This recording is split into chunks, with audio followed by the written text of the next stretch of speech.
And that's exactly what leaders have to do in order to be successful and to set themselves apart from everybody else. They've got to be 3, 5, 10 moves ahead from the other players in the game if they want to win. So your vision should be specific and it should be clear so that everybody is unified and rowing in the same direction. If you have no vision, no direction, no values, then little Johnny can do whatever he wants. And he's justified in doing that because you have not given him clarity of what he should be doing.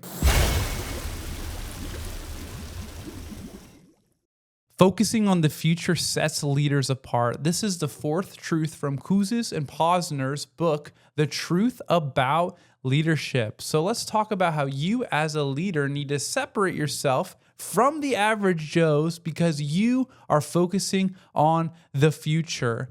Personally, I was a big fan of a game back in the day called Stratego. If you've never had the joy of playing Stratego, you are missing out. It's very similar to chess, and I say that as one who doesn't know how to play chess, but I think they're pretty similar, so take that for what it's worth. But basically, it's a game where you have to have the end goal in mind as you're doing your current present moves. You got to be thinking 3 steps ahead of your opponent if you want to be a winner. And that's exactly what leaders have to do in order to be successful and to set themselves apart from everybody else. They've got to be 3, 5, 10 moves ahead from the other players in the game if they want to win. So my question for you is, do you have vision? Do you have forward thinking? If you don't, hey, no worries. Today you can start working on that skill set. Because unfortunately, a lot of times we get so caught up in the throes of what's immediately in front of us that we forget to take a step back and look at the big picture of why we're doing what we're doing. What is a vision? Well, a vision is a master plan of what you want the world to look like underneath your care and supervision. When it comes to your product or when it comes to your institution, like what do you want your product, institution, business to look like in 10 plus years? That is your vision. And it is a lighthouse that gives you direction in the here and now. If you were sailing a ship and you're looking for land, but there was no lighthouse back in the day, then you most likely weren't going to get where you wanted to go, and you would unfortunately probably smash against the rocks that were on the shoreline. So lighthouses were very important back in the day, and they're very important today in the sense that you need to have a direction of where you're going as an institution, as a business, as whatever you are, a church, school, because if you don't have that lighthouse directing you, you're just going to be meandering, just doing things with no intention or purpose. So I want to give 4 reasons personally why I think vision is so important. And the first one I've already alluded to, and that is it gives your organization purpose. Growing up, I loved playing the game soccer. If you're a soccer fan, shout out to you. If you're not, it's okay. We all have our interests, I guess. But in the game of soccer, the intent of the game is to score more points than the other team, like most athletic games. And to do that, though, you do a lot of passing amongst your defense, your midfield, and your attacking players.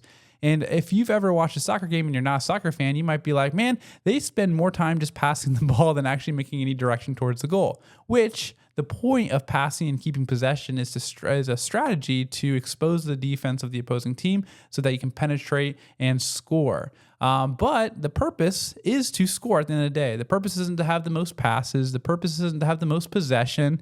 It's always interesting when a team has 70% possession the whole 90 minutes, but they lost. Doesn't matter if they had more possession.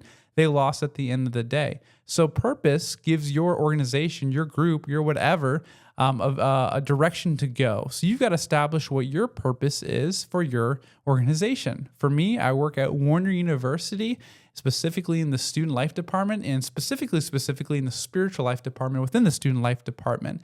And the student life department, as I've already shared in a previous video, we came up with 3 core values for our branch of the university. We want to be known for being authentic, hospitable, and reconcilers. Those are the 3 words that kind of define what we're trying to do. We're trying to create a space for our students where they feel at home. We want to be authentic as we minister to them so that they see the real us. And then we want to provide reconciliation to our broken students, both spiritually and physically, in the sense of they want a degree and they feel that a degree can help fix their current career trajectory. So our vision is to have a reconciled group of students that feel at home, that know that we're authentic. That's our driving force. So values and vision are very aligned with one another. If your values are contrary to where you want to go, then you got to evaluate if your values are what you guys want. So our vision is to provide that hospitable, authentic, and reconciling place. So for you, what's your vision? What do you want to see happen? Is there a certain amount of sales you want to make? Is there a certain amount of students you want at your school? Is there a certain amount of services you want to provide? Again, each person's vision is going to be different. And that's the beauty of it. We're not all charting in the same direction. We're all unique. We all have our own niche. So vision gives you purpose. The second reason why vision is so important is that it gives you excitement. Wow. Have you ever worked for a business or an institution where you're not really going anywhere and it's just so dry and boring and you're just counting the hours until your shift is done? Yeah, because that's an organization that does not have vision. Also, you might be working in an organization that's not your passion. I know for me, I worked at Chick-fil-A, great organization. They have a vision, but I wasn't really passionate about, serving the large chicken. But for you, if your organization doesn't have a vision, doesn't have a direction, your constituents, your employees might not have much morale for where we're going. To illustrate it, think of when you were a kid and you went on a big road trip with your family and you had no idea what the destination was. You're probably so bored out of your mind asking the question, are we there yet? Are we there yet? Are we there yet? And there's just no excitement.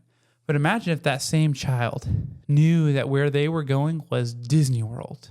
Imagine the amount of anticipation and excitement that child will have as they wait however many hours they got to wait to get to Disneyland. And honestly, it wouldn't even matter. They'd be so excited the whole trip. Obviously, they'd be itching to get there, and they might still ask the question, are we there yet? But they have a lot more excitement in their voice because they know the end goal. So a vision provides excitement. Thirdly, a vision provides unity. When your organization has a set goal and direction of where you guys want to go, everybody's in alignment. Everybody's rowing in the same direction.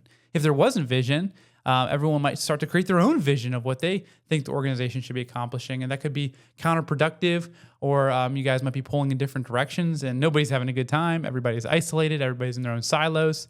I know for me, before working at Warner University, I worked for a church. And the ultimate goal of any church is to see people come to know Christ. And that is the vision, to see our community, in a relationship with Christ. So we're all, rowing in that same direction. In the church world, it can be a little bit complicated, though, because there's so many things you can do in a ministerial context. So every church has got to decide what is their niche, what is their bread and butter. For example, fortunately, in some cases, my church, we were doing too many things, in my opinion, to where our vision was kind of like, whoa, way too broad and not specific enough for where we should be going. So your vision should be specific and it should be clear so that everybody is unified and rowing in the same direction. We only have so much time and energy, so we got to make sure every morsel of energy and time is spent on completing the vision. And you can have people of all sorts of walks of life in your organization, different cultures, different ages and stages, but it's so cool that despite the diversity, everybody can be unified around a common vision, and it's such a cool thing to see. Fourthly, vision provides accountability.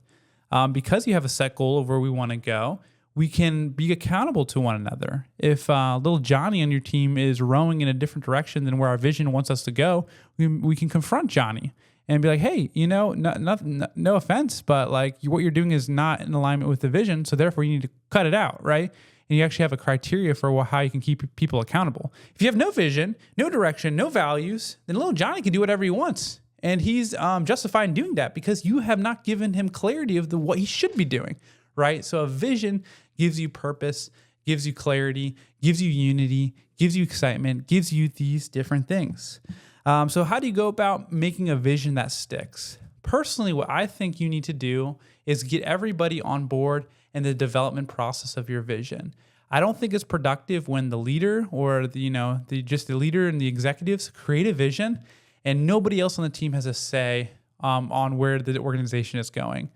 You might need to do that because your team's so big. I guess I understand that. But if your team's small enough, everybody should have a say in the collaborating process. Everyone can share their thoughts, right? So at least they feel heard. Maybe you don't go with what Johnny considers, but at least you did consider what Johnny said, and Johnny felt like he was part of the process, right? So as you're creating buy-in from your constituents, that's how vision's going to stick because everybody's on board. Nobody's just, parroting what the leader said. No, everybody was a contributor to the vision. We're not playing a game of Simon Says where one person tells us what to do. We're doing an all sport, skate, whatever you want to call it. We're all together going in the same direction. And then lastly, when it comes to making your vision stick, what ultimately is going to make it stick is if your organization has what we call hope. And hope can be seen as like a spiritual term, like, oh, do you have hope? I have hope in the resurrection that I will be raised with Christ one day in heaven. That's not necessarily the hope we're talking about. Well, that plays a part in it, especially if your organization is a ministry. But hope is like a vision of the future, right? You're hopeful that, man, if my organization, does what it does, and we are around for the next 10 years, this is what I hope we can become. This is what I hope we can be. And you need to have a capacity for hope. Unfortunately, a lot of your constituents has a broken capacity for hope. They're not able to hope in things. Why? Because most likely they've been let down in the past, or some leader has given a rah-rah speech of like, this is what we're going to be in 5 years, and then it doesn't come to fruition. That drains people from their hope capacity. So you need to ignite that. You need to fix that. You need to restore that and give your people the ability to hope again. Because hope is one of the biggest motivators available to mankind that God has given us. If we can hope for a better tomorrow, if we can hope for a greater success, it is possible. It's achievable. It's not some optimistic, oh, go lucky hopefulness. It's oh my goodness, sustaining. We can do this. And it puts the wind in our sails. So are you cultivating an environment of hope in your organization? Are you giving something for the people to believe in? Are you casting vision for them? Because it says actually in the Bible, without vision, the people perish. It says that in the book of Proverbs. If your organization doesn't have a goal, a vision, a roadmap, then you're most likely going to become obsolete and hopefully not completely obliterated. But I guess that's what bankruptcy is all about. Your business goes under. So provide vision for your people. In their book, Posner and Kouzes, I feel like I say their name wrong every time.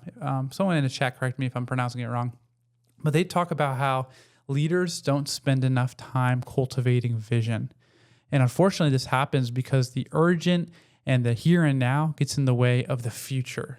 And we get so caught up by urgent things in the moment that we never designate time to focus on the future. And this is catastrophic to the development of your organization. If you're not blocking out time to dream, invent, brainstorm things in the future, you're just going to be a hamster on a wheel. You're just moving and moving and moving, but going in no direction. You're like running on a treadmill, man. It might, you're burning some calories, but you're not getting anywhere, right? So for you, make it a priority to set aside time to think about the future. Set some time to think about the past. Like how have we been doing up to this point? What have we accomplished? What are some things we achieved? Conduct a SWOT analysis, the strengths, weaknesses, opportunities, and threats. Whatever you need to do to be forward thinking. So make it a priority because as they said in their book, vision is what sets leaders apart. Thinking about the future is what sets you apart if you are a leader. So start exercising that muscle.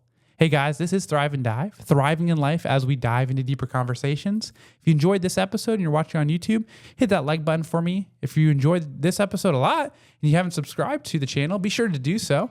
And if you're watching on Spotify, if you wouldn't mind giving us a 5-star rating, that would be great. Until then, we'll see you next time.